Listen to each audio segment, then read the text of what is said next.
پاکستان کا مطلب کیا؟ لا الہ الا اللہ. پاکستان کا مطلب کیا؟ لا الہ الا اللہ. پاکستان کا مطلب کیا؟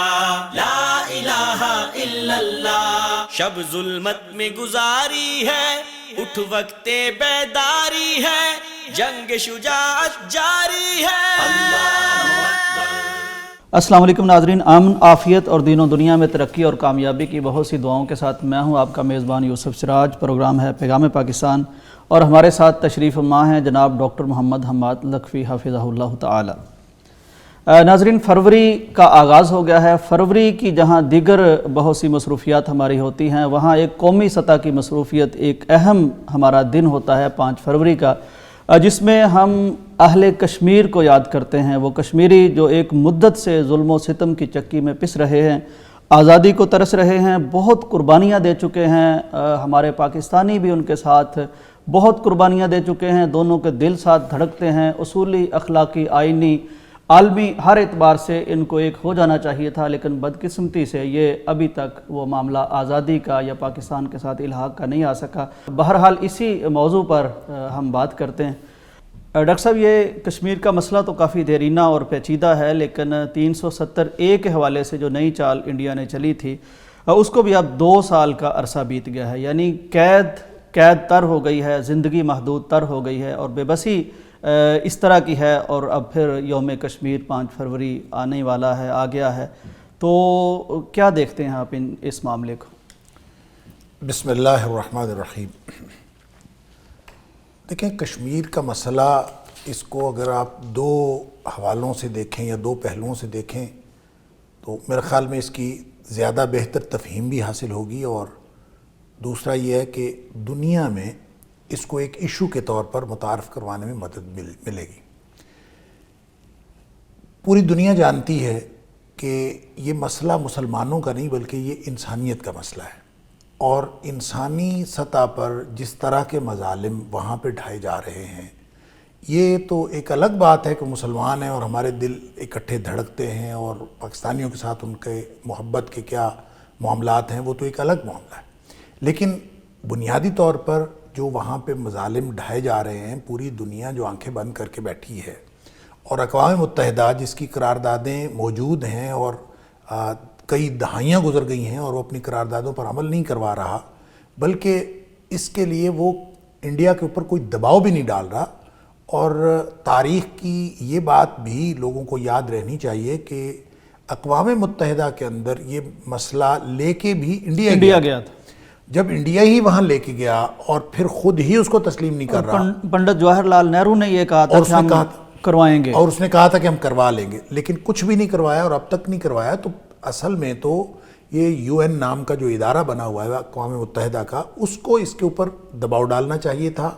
لیکن وہ جو پوری دنیا میں بے حسی ہے، وہ صرف انسانیت کی سطح کی بے حسی نہیں ہے، بلکہ انہوں نے یہ شاید مسلمانوں کو کارنر کرنے کے لیے اور پوری دنیا میں مسلمانوں کی جو ایک مخالفت ہے، اور پوری جیسے کہتے ہیں الکفر ملت واحدہ، تو چاہے کرسچینٹی ہو، عیسائی ہوں، یہودی ہوں یا پھر انڈیا کے ہندو ہوں، ان سب نے اس مسئلے سے نہ صرف یہ کہ چشم پوشی اختیار کی ہے، بلکہ دراصل اس کو انڈورس کیا ہے اور مظالم کو تائید کی ہے، اس کو کور کیا ہے.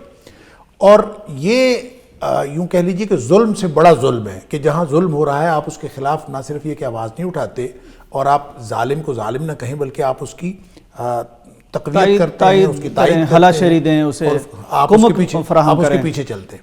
تو یہ انڈیا کے اندر جو کچھ معاملات ہیں ان کے یعنی انٹرنل جو معاملات ہیں وہ تو الگ ہے، لیکن خاص طور پہ کشمیر کی سطح پر دہائیوں سے یہ ظلم جاری ہے. اچھا، ایک بات جو 370 کے حوالے سے آپ نے کی، دفعہ 370 کے حوالے سے، تو قانونی سٹیٹس چینج کیا انہوں نے اس کشمیر کا، اور وہ جو قانونی سٹیٹس چینج کیا ہے اس کے حوالے سے پاکستانیوں کے اندر بڑی تشویش پائی جاتی ہے. اور آپ نے کہا 2 سال ہونے کو آئے ہیں، تو حقیقت میں یہ 2 سال کی بات نہیں ہے، یہ تو 1948 سے جب سے یہ مسئلہ جو ہے اس طرح سے شروع ہوا ہے.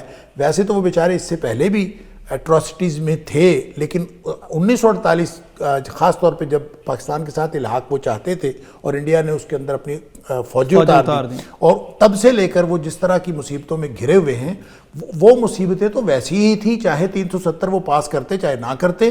اور یہ جو آئینی جد و جہد انہوں نے کی ہے، یہ آئینی سٹیپ لیا ہے، میں نہیں سمجھتا کہ اس کے حوالے سے وہاں کے مسلمانوں کے کوئی حالات خاص طور پر بدلے ہیں. البتہ یہ ضرور ہے کہ انڈیا نے جو اس کے اوپر اپنے قبضے کو مستحکم کرنے کے لیے جو سٹیپس اٹھانے تھے، وہ سٹیپس اٹھانے کے لیے اس نے ایک آئینی جواز ڈھونڈ لیا ہے، اور اس آئینی جواز کی بنیاد پر اب انہوں نے اپنے مظالم کو گویا کانسٹیٹیوشنلائز کر لیا ہے. اور جگہ بھی خرید سکیں گے، کئی مراعات جگہ خرید سکیں گے اور راحت لے سکیں گے، اور کشمیریوں کا جو وہاں پہ حق تھا وہ مزید محدود ہو گیا، اس کو گویا مزید محدود کیا. انہوں نے اپنے قبضے کو آئینی حیثیت دینے کی کوشش کی ہے، لیکن جو چیز اللیگل ہوتی ہے اور جو غیر آئینی ہوتی ہے وہ غیر آئینی ہی رہتی ہے.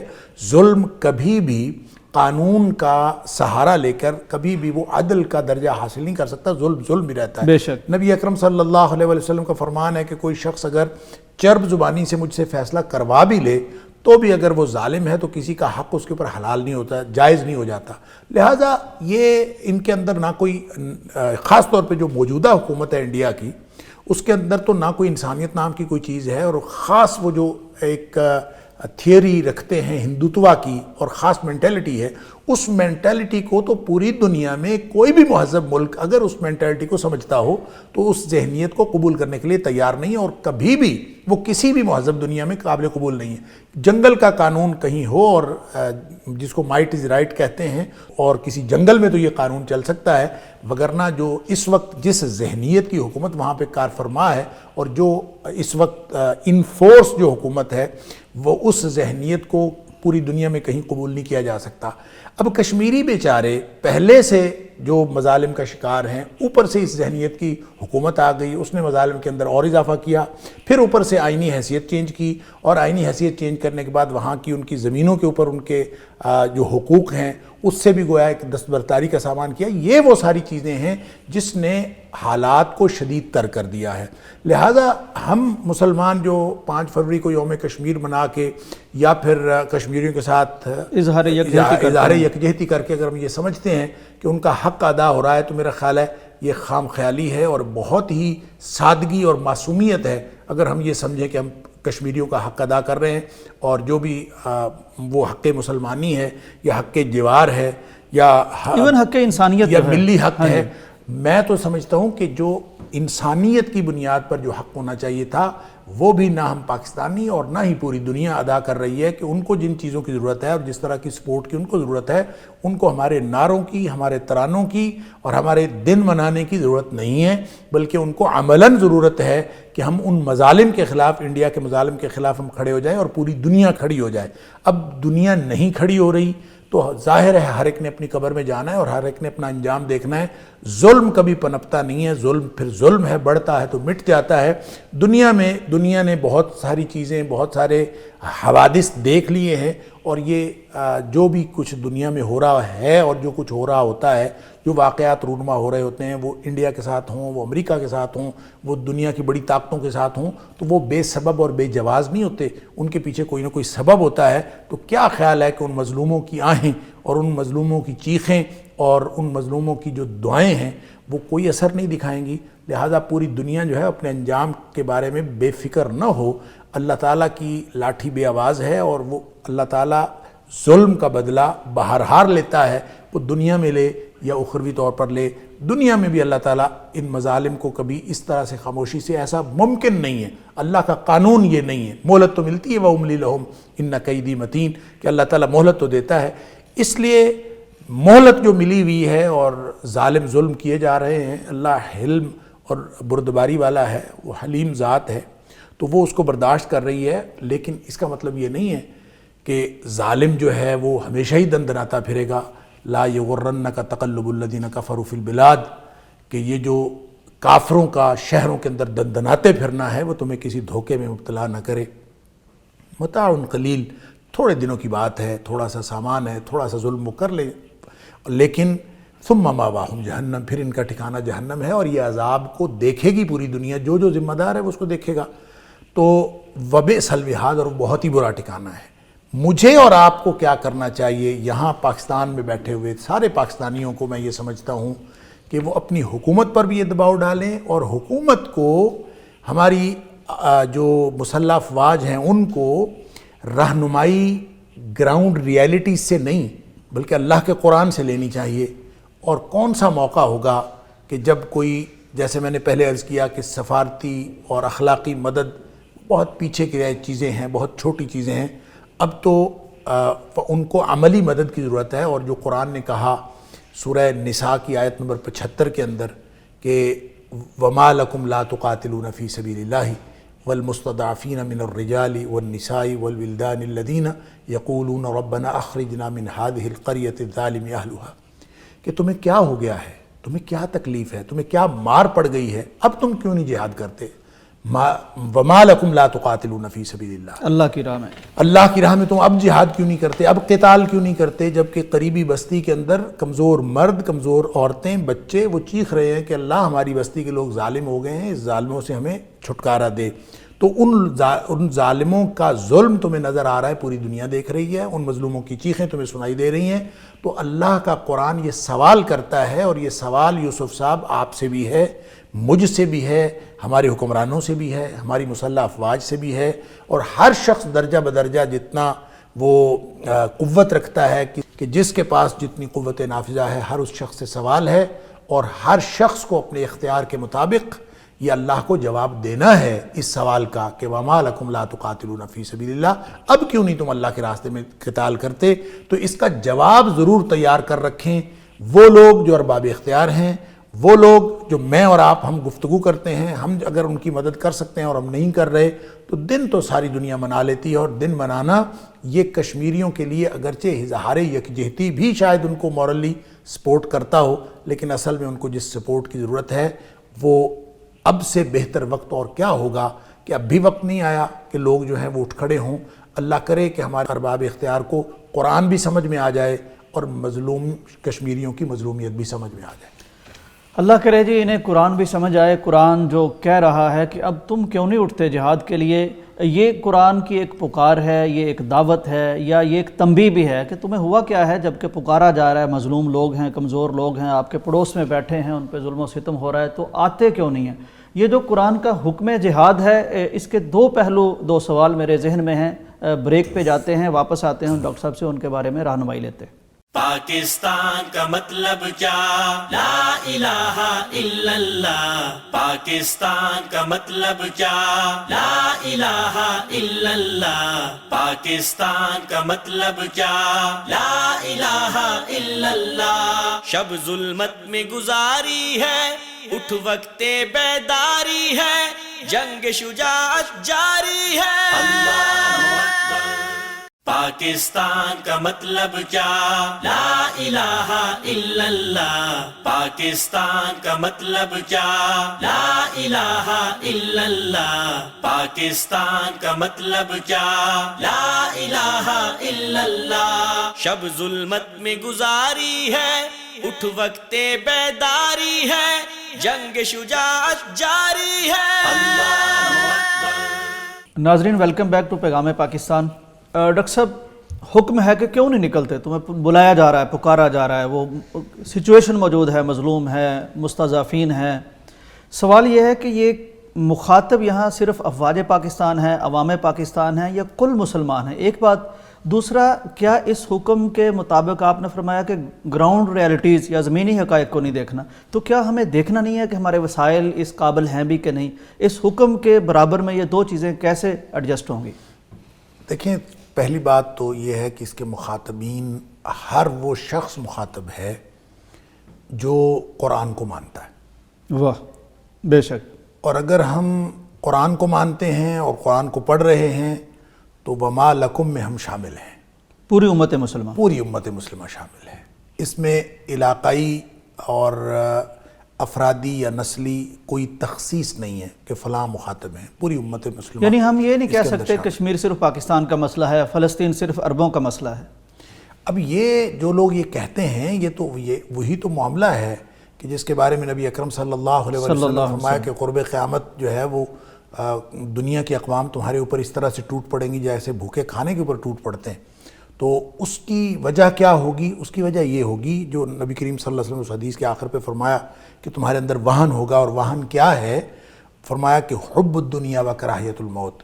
اگر ہم اپنے اپنے مفادات دیکھنا شروع کر دیں اور یہ سمجھیں کہ اس میں ہمارا فائدہ اور اس میں ہمارا نقصان ہے، اور ملت کی سطح پر نہ دیکھیں، تو یہی تو حب الدنیا و کراہیت الموت کی بیسٹ ڈیفینیشن ہے۔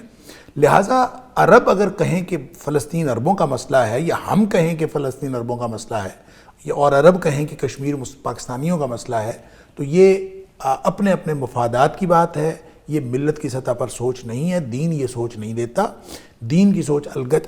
یہ ایک بات تو یہ ہے۔ دوسری بات اس کے ساتھ جو دوسرا سوال آپ نے کیا کہ کیا گراؤنڈ ریالٹیز کو نہیں دیکھا جانا چاہیے، تو دیکھیں گراؤنڈ ریالٹیز کو دیکھے جانا یقیناً ضروری ہے، لیکن اس کی ایک حد ہے۔ قرآن نے ایک نصاب مقرر کیا ہے، اور وہ نصاب یہ ہے کہ پہلے تو نصاب یہ تھا کہ تم اگر اپنے 10 گنا بڑے دشمن کا بھی سامنا کر رہے ہو اور تمہاری گویا 1 اور 10 کی ریشو سے تیاری مکمل ہے، وہ 10 ہوں اور آپ 1 ہوں، وہ 10 ہوں اور آپ 1 ہوں، تو بھی آپ کو جہاد کرنا ہے، واجب ہے، فرض ہے، واجب ہے، یہ نصاب مکمل ہے۔ اور پھر بعد میں اللہ کریم نے اس میں تخفیف فرمائی اور اس کو 1 اور 10 کی بجائے اس کو دگنا کر دیا کہ اگر 2 گنا بڑا آپ سے ہو، اور یہ تخفیف ہے کہ، اور قرآن نے اس کی تفصیل بھی بیان فرمائی کہ اگر آپ لوگ 100 ہیں اور آپ کا دشمن جو ہے وہ 200 ہے، تو پھر آپ کو جہاد کرنا پڑے گا۔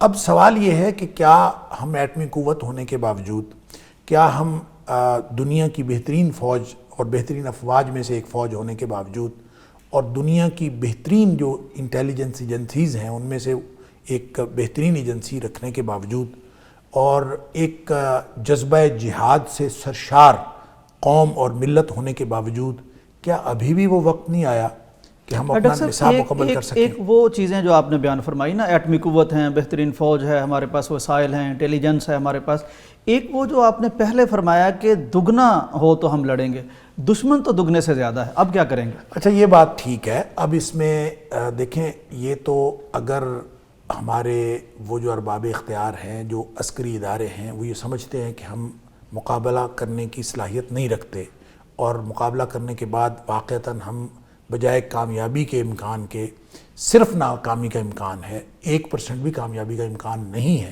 تو پھر ان کو نہیں ٹکرانا چاہیے۔ یہ بات تو ٹھیک ہے، یہ تخفیف ہوئی ہے، وگرنہ 313 1000 سے ٹکرائے تھے، اور وہ جو اسوہ ہے نبی اکرم صلی اللہ علیہ وسلم کا، وہ تو یہی ہے کہ آپ جتنے بھی ہوں آپ ٹکرا جائیں۔ موتا میں تو لاکھوں کے مقابلے میں نکلے تھے، لیکن اس میں جو نصاب کی، اس کو ہم بطور نصاب جب ہم اس کو دیکھتے ہیں، تو ایک بات ذہن میں رکھیں، کبھی ایسا ممکن نہیں ہے کہ مسلمان جو ہیں وہ کسی افرادی قوت کی بنیاد پر یا اپنے وسائل کی بنیاد پر جنگ جیتنے میں کامیاب ہوئے ہوں۔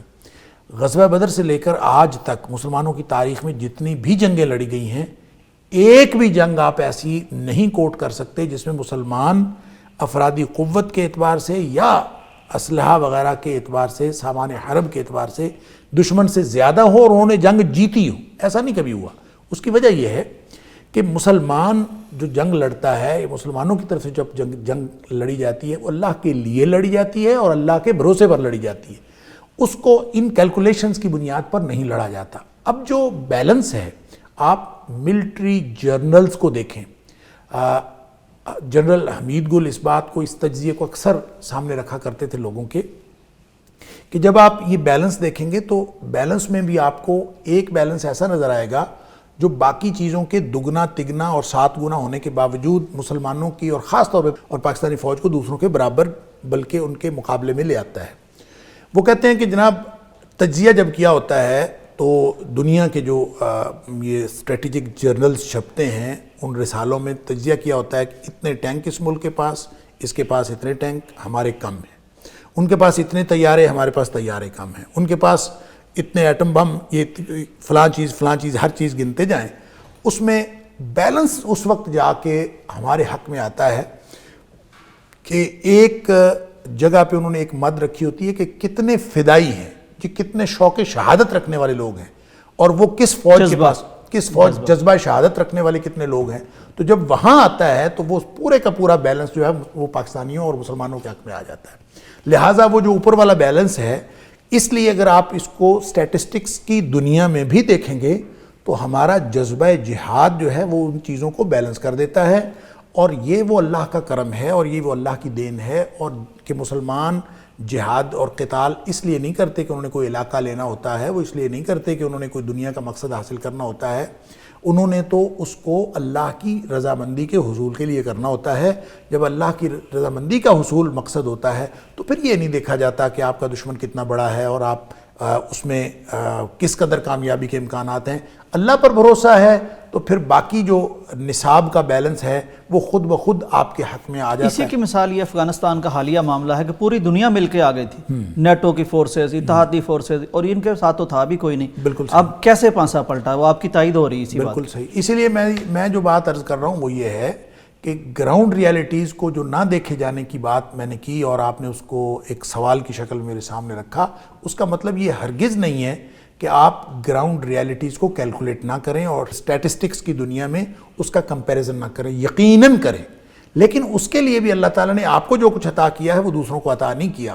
اگر ہمارے پاس وہ جذبہ نہ ہوتا، اگر ہمارے پاس اس قدر جذبے والی فوج نہ ہوتی تو ہم تو انڈیا سے 7 گنا چھوٹے ہیں اس اعتبار سے، اور ان کی اتنی بڑی فوج ملک کے اعتبار سے بھی اور فوجی جو عددی قوت ہے اس کے اعتبار سے بھی ہم ان کا مقابلہ کبھی نہیں کر سکتے. لیکن اللہ کا شکر ہے کہ ہم آنکھوں میں آنکھیں ڈال کے بات کرتے ہیں، ہم اپنی ایک عزت کے ساتھ اور بلکہ ہم پوری دنیا کے سامنے ہم آنکھوں میں آنکھیں ڈال کے بات کرنے کے قابل ہیں. اس کی کیا وجہ ہے کہ ہمارے پاس وسائل، جو مادی وسائل ہیں، جو افرادی قوت ہے، وہ اگرچہ کم ہو لیکن اللہ تعالیٰ نے ہمیں جذبے سے سرشار کیا ہے اور وہ جذبہ عطا فرمایا ہے جو یہ جو پاور کا بیلنس ہے اس کو وہ ہمارے حق میں کر دیتا ہے. اس لیے آپ یہ نہ کہیں کہ اس نصاب کو اگر سامنے رکھا جائے دگنے والے کو تو ہم تو کبھی ہوں گے ہی نہیں. پھر اگر پوری دنیا میں بھی آپ دیکھیں تو 1.25 ارب مسلمان جو ہیں وہ 5 ارب کی دنیا میں وہ تو 5واں حصہ ہے. تو یہ تو کبھی بھی ہم نہیں ہو سکتے. تو اس اعتبار سے ہمیں یہ نہیں دیکھنا کہ ہمارا سٹیٹسٹکس کی دنیا میں کتنا بیلنس ہے، بلکہ اوور آل بیلنس دیکھیں گے تو انشاءاللہ مسلمانوں کی تیاری بھی پوری ہے اور مسلمانوں کے پاس اللہ تعالیٰ نے وہ سارے وسائل دیے ہیں کہ وہ جو قتال کر سکتے ہیں. اور اس میں جب ہم قتال کریں گے، اصل بات پتہ کیا ہے کہ قتال یا جنگ یا لڑائی اٹ سیلف پالیسی نہیں ہے. پالیسی ہے جنگ کے لیے تیاری رکھنا. اگر آپ نے پالیسی کے طور پر یہ انٹروڈیوس کروا دیا کہ ہم نے جنگ نہیں لڑنی، اس وقت آپ اپنی کمزوری گویا لوگوں کے سامنے رکھ دیتے ہیں. بے شک. اور اگر آپ کہیں وَأَعِدُّوا لَهُم مَّا اسْتَطَعْتُم مِّن قُوَّةٍ وَمِن رِّبَاطِ الْخَيْلِ، اگر آپ نے اپنے گھوڑے تیار رکھے ہیں، اگر آپ نے اپنی استطاعت، طاقت جو آپ کے پاس ہے اس کو آپ نے پوری طرح مستعد رکھا ہوا ہے، تو اس کے لیے پھر تُرْهِبُونَ بِهِ عَدُوَّ اللَّهِ وَعَدُوَّكُمْ. یہ ویسے بہت عجیب بات ڈاکٹر صاحب، کبھی تاریخ میں ہسٹری مسلمانوں نے یہ نہیں کہا کہ ہم جنگ لڑ ہی نہیں سکتے. لشکر اسامہ کی روانگی جو ہے کتنے حالات خراب تھے، یہ کوئی پالیسی بیان نہیں دیا کہ آپ نہیں کر سکتے. ویسے یہ بڑی افسوس کی بات ہے، یہ نہیں کہنا چاہیے کبھی بھی. یہ دیکھیں، یہ تو جب آپ کہتے ہیں کہ ہم نہیں لڑ سکتے تو اصل میں آپ اس وقت کمزوری دکھاتے ہیں، اور یہ ایمان کی کمزوری کی عکاسی کرتا ہے کہ آپ کے اندر ایمان ہی نہیں ہے. آپ کو یہ نہیں پتا کہ آپ جب جنگ لڑ رہے ہوتے ہیں تو وہ وَمَا رَمَيْتَ إِذْ رَمَيْتَ وَلَكِنَّ اللَّهَ رَمَا، کہ جب نبی اکرم صلی اللہ علیہ وسلم کے بارے میں اللہ کا قرآن کہتا ہے کہ آپ نے نہیں مارا، اللہ نے مارا. تو جب اللہ تعالیٰ کی طرف سے یوں مدد موجود ہوتی ہے اور یہ ہر وقت موجود ہوتی ہے، اور فضائے بدر پیدا کر فرشتے تیری نصرت کو اتر سکتے ہیں گردوں سے قطار اندر قطار اب بھی، تو مسئلہ تو اصل میں جذبہ ایمانی کا ہے. اور اگر جذبہ ایمانی نہ ہو یا افرادی قوت پر بھروسہ ہو تو آپ دیکھ لیں، جب مسلمان طائف کی طرف جا رہے تھے تو 12,000 تھے. تو ذہن میں آیا بعض لوگوں کے ذہنوں میں کہ ہم تو 313 تھے تو ہم نے جنگ جیت لی تھی، تو آج تو ہم 12,000 ہیں اور آج ہمارا مقابلہ کون کرے گا. کچھ لوگوں کی زبان سے نکلی بھی یہ بات، خیال تو آیا لیکن کچھ لوگوں کی زبان سے بھی بات نکلی. تو ایک دم جو جب مخالف لوگوں کے جو چھپے ہوئے تیر انداز تھے، انہوں نے تیر اندازی شروع کی ہے تو قدم اکھڑ گئے، اور ایک دم گویا اللہ کی طرف سے وہ تھپڑ پڑا ہے. حالانکہ نبی اکرم صلی اللہ علیہ وسلم موجود تھے، آپ کی موجودگی کے باوجود جب بھروسہ شفٹ ہوا اس تعداد کے اوپر تو اس وقت مسلمان جو ہیں ان کی ہوا اکھڑ گئی ہے. لیکن جب وہ اسی وقت بھروسہ اللہ کی طرف واپس لوٹا تو اسی میدان میں اللہ تعالیٰ نے اسی شکست کو پھر فتح کی صورت میں بدل دیا. لہٰذا جب نبی اکرم صلی اللہ علیہ وسلم کی موجودگی میں یہ ہو سکتا ہے تو پھر ہم جو زمانی اور جغرافیائی طور پر ایک بہت دوری کے فاصلے پر ہیں، ہمارے ساتھ کیا کیا معاملات ہو سکتے ہیں اگر ہم اپنی وہ جو بنیاد ہے، جو ایمان ہماری بنیاد ہے، اگر اس کو ہم ترک کر دیں. اس لیے میرے خیال میں یہ کہنا، آپ نے بالکل درست کہا، یہ کہنا کہ ہم لڑ نہیں سکتے، یہ تو گویا ایمان کی کمزوری کا اظہار ہے اور دشمن کو تگڑا کرنے کا ایک ذریعہ ہے. اس لیے کبھی بھی یہ نہیں کہنا چاہیے. اور آپ جنگ کے لیے تیار رہیں اور آپ کہیں کہ ہمارے پاس سارا کچھ موجود ہے. دیکھیں یہ تو اب تو واقعہ رپورٹ ہوا ہے، اب تو کئی مضامین لکھے گئے. ضیاء الحق کے دور میں جس کو کرکٹ ڈپلومیسی کا نام دیا گیا کہ یہ بالکل بارڈر پہ فوجیں ڈپلوائے کی ہوئی تھیں، تو صدر ضیاء الحق جو تھے وہ کرکٹ میچ دیکھنے چلے گئے اور واپسی پہ راجیو گاندھی ان کو ظاہر پروٹوکول کا جو انٹرنیشنل قانون کے تحت وہ ان کو سی آف کرنے کے لیے، تو وہاں پہ یہ تو اب یعنی یہ اوپن سیکرٹ ہے جی بالکل کہ انہوں نے الگ جا کے ان کے ساتھ کوئی بات کی اور بات کرنے کے بعد واپس جہاز میں بیٹھ گئے. تو جو صحافی ساتھ تھے انہوں نے جہاز میں آ کے پوچھا ضیاء الحق سے کہ کیا بنے گا، اب جنگ ہوگی نہیں ہوگی، کیا مسئلہ؟ ان کا جنگ نہیں ہوگی. کیوں نہیں ہوگی؟ آپ نے گویا کان میں کوئی بات ایسی کر لی ہے، تو کیا بات آپ کی ہوئی؟ انہوں نے کہا جی رپورٹ نہیں کرنی. بعد میں تو رپورٹ ہو گئی، اس وقت رپورٹ نہیں ہوئی. تو انہوں نے کہا جی میں نے اس سے پوچھا تھا کہ آپ لوگوں کے پاس ایٹم بم ہے. اب اس وقت ایٹم بم پاکستان نے انٹرنیشنلی ابھی اناؤنس نہیں کیا تھا، دھماکے نہیں کیے تھے. تو آپ کے پاس ایٹم بم ہے؟ تو راجیو نے کہا ہاں ہے. تو ہماری جنگ ہوئی تو کیا چلا دیں گے؟ اس نے کہا نہیں ہم نہیں چلائیں گے.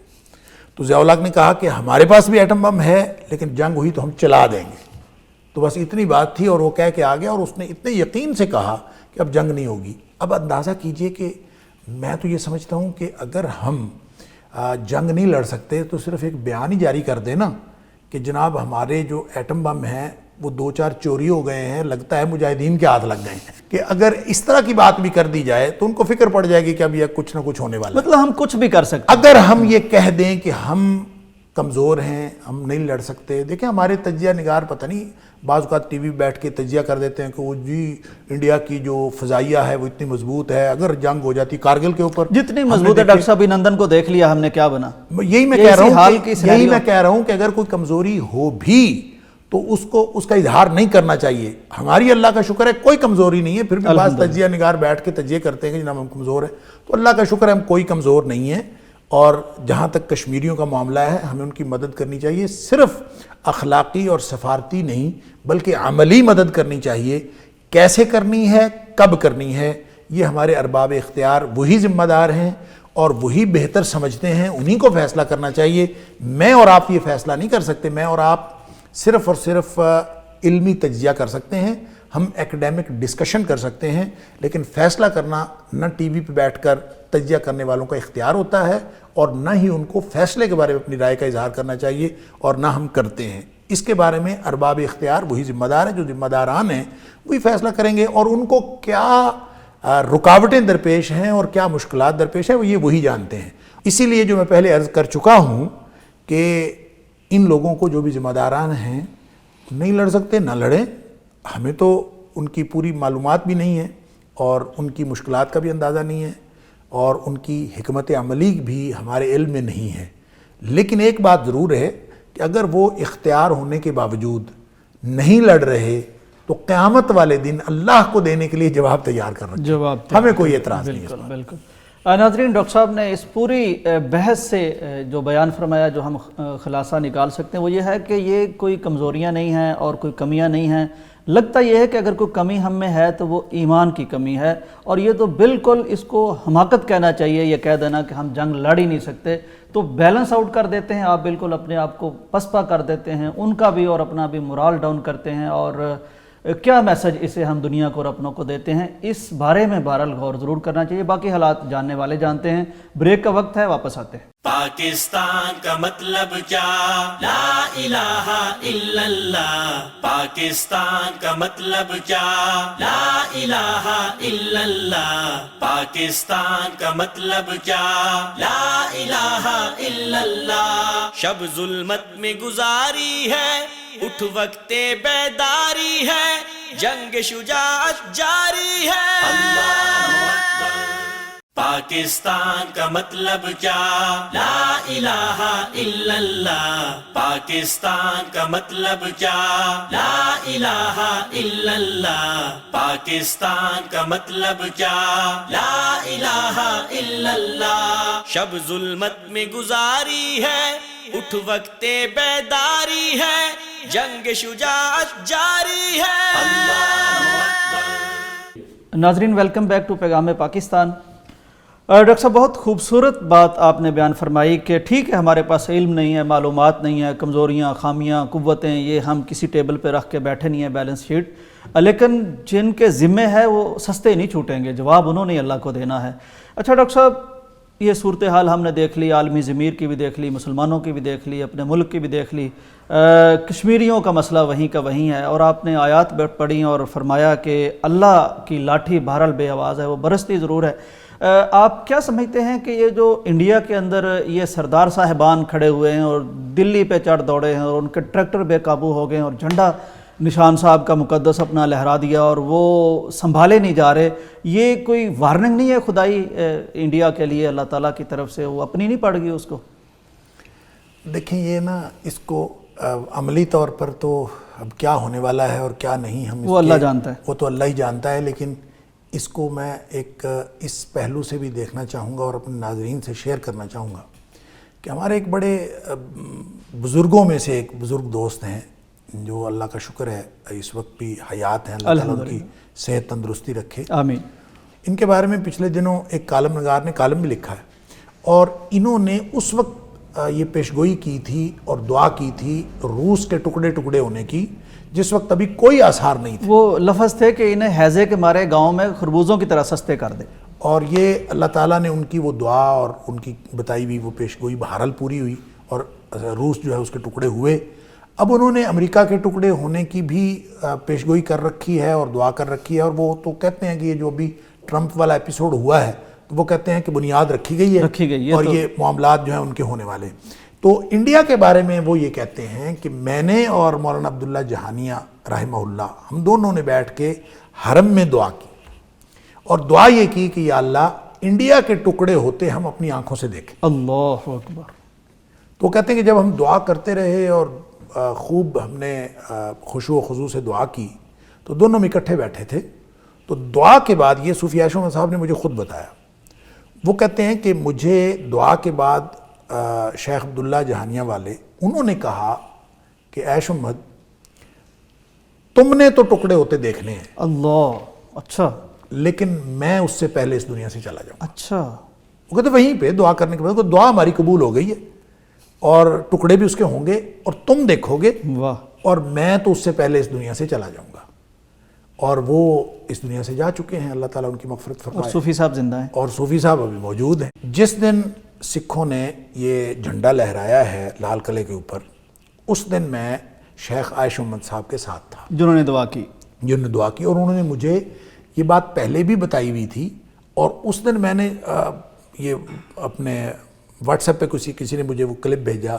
تو میں نے وہ ان کو دکھایا کہ یہ دیکھیں جی، انہوں نے سکھوں نے جھنڈا لہرا دیا وہاں پہ، تو اس قدر وہ خوش ہوئے، اور وہ کہتے ہیں کہ اللہ نے میری دعا قبول کر لی، اور اس کا مطلب یہ ہے کہ میں اپنی زندگی میں یہ دیکھ کے ان کے ٹکڑے ہوتے دیکھ کر ہی اس دنیا سے جاؤں گا۔ بہرحال یہ یعنی ایک بزرگ کی کہی ہوئی بات تھی، اور اس کا تعلق بہرحال جو گراؤنڈ ریئلٹیز ہیں اس کے ساتھ تو نہیں ہے، اللہ کو معلوم ہے کہ کل کلاں کیا ہونے والا ہے، لیکن ان کا یقین یہ ہے، اب وہ ظاہر بزرگ ہیں اور بیمار بھی رہتے ہیں، لیکن ان کا یقین یہ ہے کہ میں انڈیا کے ٹکڑے ہوتے اپنی آنکھوں سے دیکھ کے اس دنیا سے جانا ہے۔ تو کہنے کی بات یہ ہے کہ جو مکافات عمل ہے، جو اللہ کی طرف سے جو اللہ کی لاٹھی بے آواز ہے اور وہ چلتی ہے، اور ظالم ہمیشہ تو ظلم نہیں کر سکتا نا، ایک وقت آتا ہے وہ مہلت ختم ہو جاتی ہے۔ لہٰذا چیزیں جب خراب ہوتی ہیں نا، اب پوری دنیا کے حالات کی بات کر لیں، انڈیا کے حالات کی بات کر لیں، کشمیریوں کی اٹراسٹیز کی بات کر لیں، جب چیزیں اب ایک حد سے بڑھتی ہیں تو اللہ کی تقدیر سے چیزیں بہرحال ریورس ہوتی ہیں۔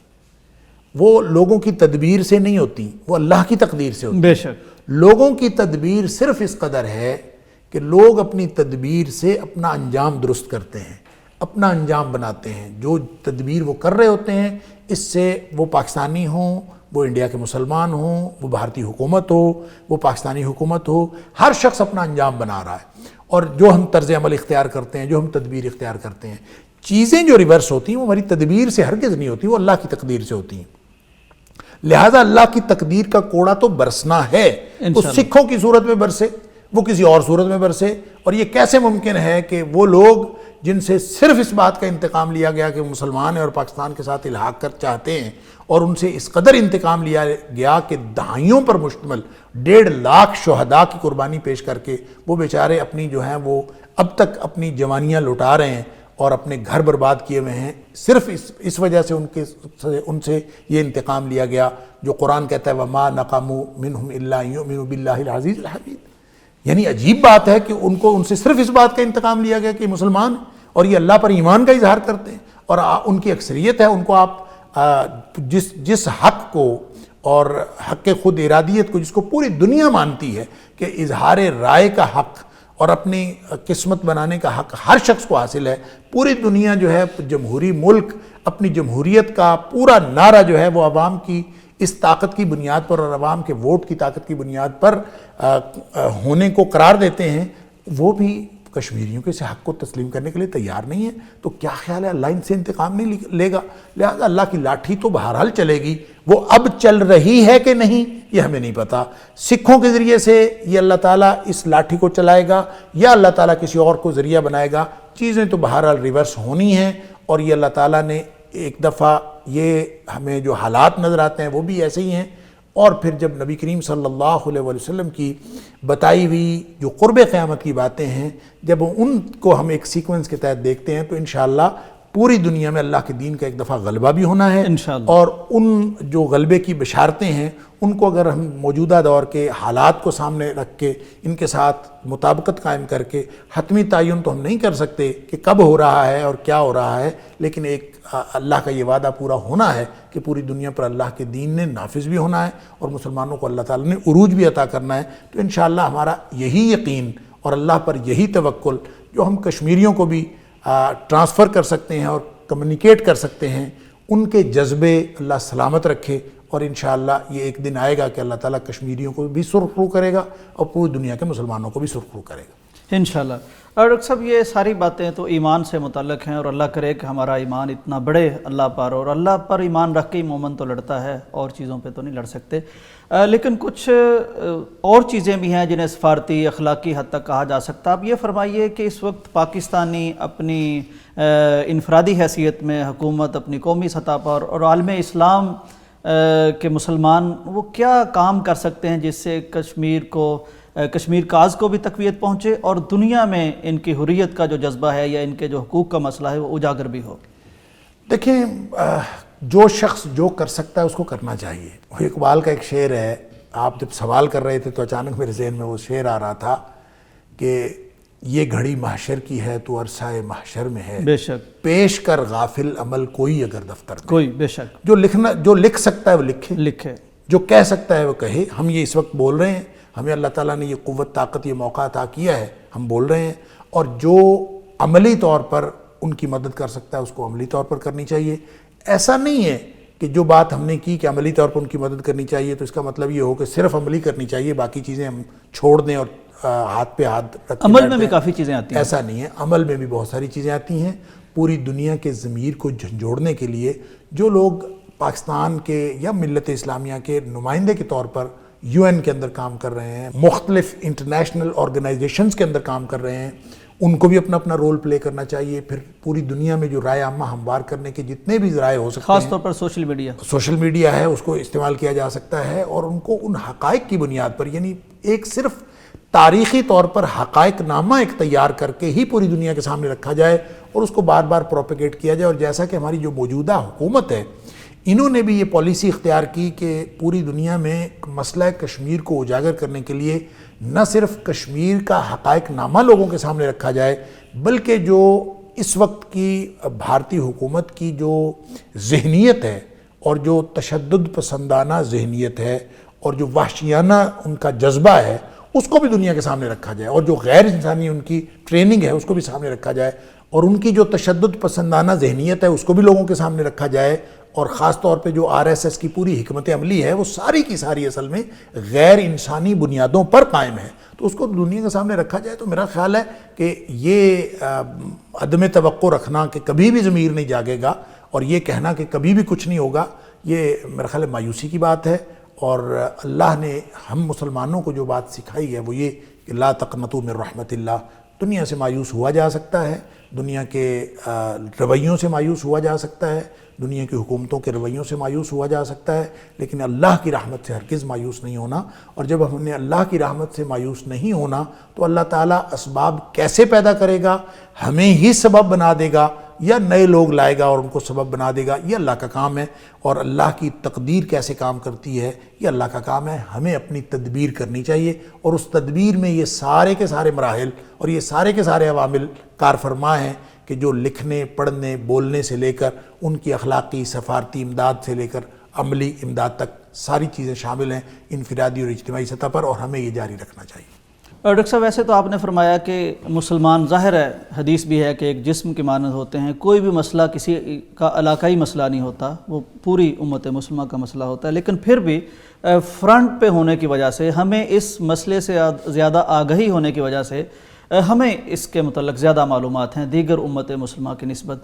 کیا وجہ ہے کہ ہم امت کو ساتھ نہیں چل سکے؟ کہیں ہمارے کہنے میں کوئی کوتاہی ہے, ہمارے اس مسئلے کو اجاگر کرنے میں, مطلب ہم مسلم ممالک کی بھی وہ تائید اور مدد حاصل نہیں کر سکے؟ کمزوری کہاں ہے, کمی کہاں ہے؟ میرے خیال میں اس کو, یہ تو ایک بہت شارٹ سائٹڈنس ہوگی اگر ہم یہ بات کہیں کہ ہم نہیں کر سکے اور ہمارا مسئلہ کشمیر اجاگر کرنے میں کوئی کوتاہی رہی ہے کہ لوگ اس کو ہمارے ساتھ تائید نہیں کر رہے. تائید نہ کرنے کی اور بہت ساری وجوہات ہیں. داخلہ اور خارجہ پالیسیز ہوتی ہیں, پورے ملکوں کے اپنے اپنے مفاد ہوتے ہیں, جو ریاستی مفادات ہیں, اور یہ چھوٹی چھوٹی جو جغرافیائی لکیریں پولیٹیکلی بن گئی ہوئی ہیں اور سیاسی تقسیم جو دنیا کی ہو گئی ہوئی ہے, اس میں ہر ملک کو اپنی اپنی جو داخلی اور خارجی صورتحال کو سامنے رکھ کر پالیسی بنانا پڑتی ہے. ظاہر ہے کہ ایک وقت تھا کہ ہم نے بھی نعرہ لگایا اور کہ سب سے پہلے پاکستان. تو جب ہم یہ نعرہ لگا سکتے ہیں اور لگانے میں حق بجانب ہیں کہ سب سے پہلے پاکستان, تو اگر کوئی دوسرا ملک اپنے ملک کے بارے میں یہ نعرہ لگائے کہ سب سے پہلے ہمارا ملک, اور پاکستان کا اگر کوئی ایشو ہے یا کشمیریوں کا ایشو ہے تو اس کو بعد میں دیکھیں گے, تو ایسی صورتحال میں وہ بھی حق بجانب نظر آتا ہے. لہذا میرے خیال میں یہ مفادات کا معاملہ ہے اور ملت کے تصور کی گمشدگی, اور یہ گمشدگی کا لفظ میں نے بہت سوچ سمجھ کے بولا ہے کہ ہمارا ملت کا تصور گم ہو گیا ہے. اور اقبال نے تو کہا تھا نا کہ بتان رنگ و خوں کو توڑ کر ملت میں گم ہو جا, تو ہم شاید ملت کو توڑ کر بتان رنگ و خوں میں گم ہو گئے. تو اس سے اصل میں یہ بنیادی طور پر جو ملت کا وہ تصور تھا وہ نہیں رہا. تو ٹکڑوں میں بٹے ہوئے ہونے کی وجہ سے ہمارے مفادات بھی ٹکڑوں میں بٹے ہیں, ہمارے خدشات بھی ٹکڑوں میں بٹے ہیں. تو اس میں پھر کسی کو کشمیر کا مسئلہ جو ہے اس کی حمایت سوٹ کرتی ہے, کسی کو سوٹ نہیں کرتی. لہٰذا یہ کہنا کہ صرف ہماری کوتاہی ہے اور ہم دنیا کے سامنے نہیں رکھ سکے, آج کون سی بات ہے اس سوشل میڈیا کے دور میں جو دنیا کے سامنے نہیں ہے, اور اس انفارمیشن ٹیکنالوجی کے دور میں کہ ہر طرح کی انفارمیشن کے اوپر سب کی ایکسیس ہے. اور میں نہیں سمجھتا کہ دنیا کو مسئلہ کشمیر کے بارے میں شعور نہیں ہے, شعور پورا ہے, اپنے اپنے مفادات کی وجہ سے خاموش ہیں. تو جو شخص جتنا ذمہ دار ہے, جتنا بڑا مجرم ہے اس خاموشی کی وجہ سے اور ان کی حمایت نہ کرنے کی وجہ سے, بہرحال اس دنیا میں نہیں تو آخرت میں ضرور یقینی طور پر اللہ نے اس کا جواب تو مانگنا ہے اور یہ جواب دینا پڑے گا. اس کے لیے ہر شخص کو اپنی ذمہ داری کے بارے میں اس باز پرس کے لیے تیار رہنا چاہیے. ڈاکٹر صاحب بہت شکریہ.